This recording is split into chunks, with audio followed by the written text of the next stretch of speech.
Hello, hello, my model factory, SupremeDellerior, back at it again.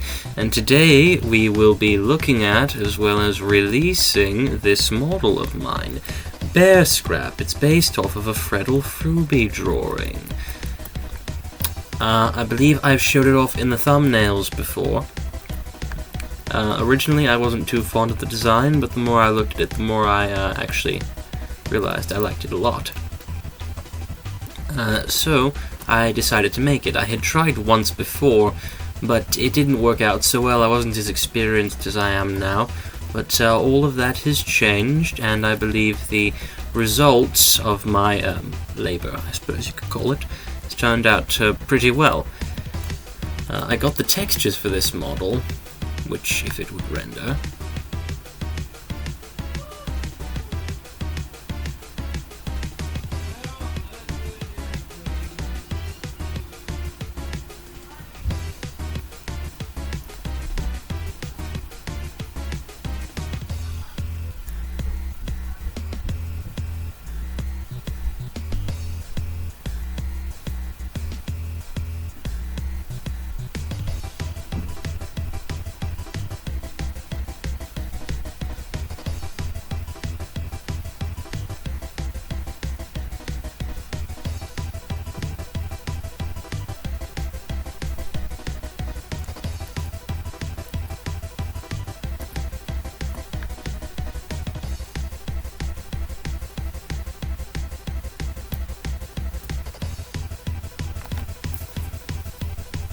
yeah, you see, I got the textures for this model from my buddy Urall.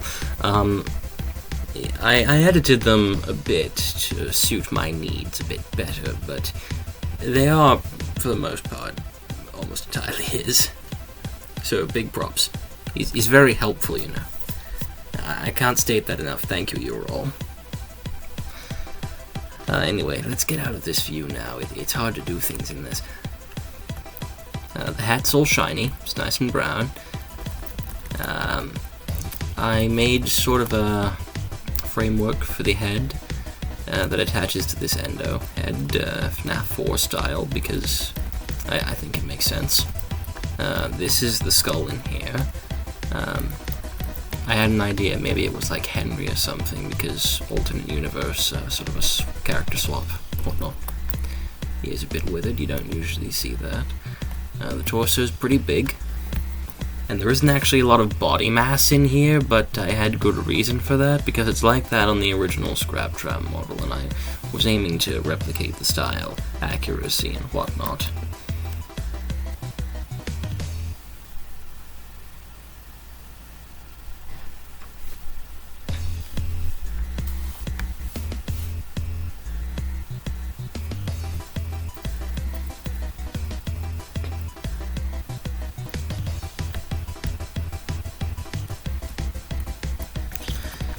Bow tie is also withered, and I should like to point out that, unlike what I have usually done until now, these pistons actually move. These hydraulics at the back actually move when you rotate the jaw.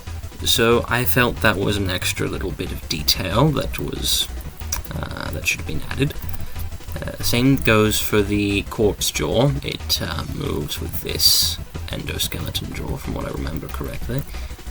The arms are pretty big, and don't pay attention to all of this artifacting across the model. It doesn't show up in the textures. Trust me, I've checked. It doesn't show up because of how they're made. You can see the shins here are exposed, and I gotta get going because we have a trip to Dairy Queen to make. The feet are also from Urall. Again, thank you, buddy. You see these thighs. One is a bit more deformed than the other, but again, that's accurate. The torso, wait, my apologies. The pelvis is a bit malformed. It's a bit big, but that's fine. Now, here we have the hand over here. What most people don't actually know about the Scrap Trap type model is that on the original Scrap Trap model, these aren't actually bones, these are his fingers. You see it's a thing to do with 90s CGI. You see, sometimes they wouldn't always attach the parts by way of topology. They would make several parts and they just stick them together. They'd still be separate parts, but if done right, it wouldn't look like they were separate. So that's kind of what Scott did with Scrapchap's fingers. It's all flesh, same with the hand. That's why it looks so weird. Also, note how large it is.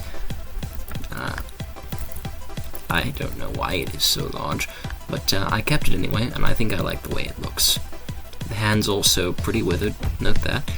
The third finger segment on each of these is missing. Got wires all over here. They are weight painted properly, so they'll move properly as well. And yeah, that's basically it. I'll be releasing Draw Kill Marionette, I believe, pretty soon, so stay tuned for that. It was nice to have you here, and I hope you watch more of my videos. See you.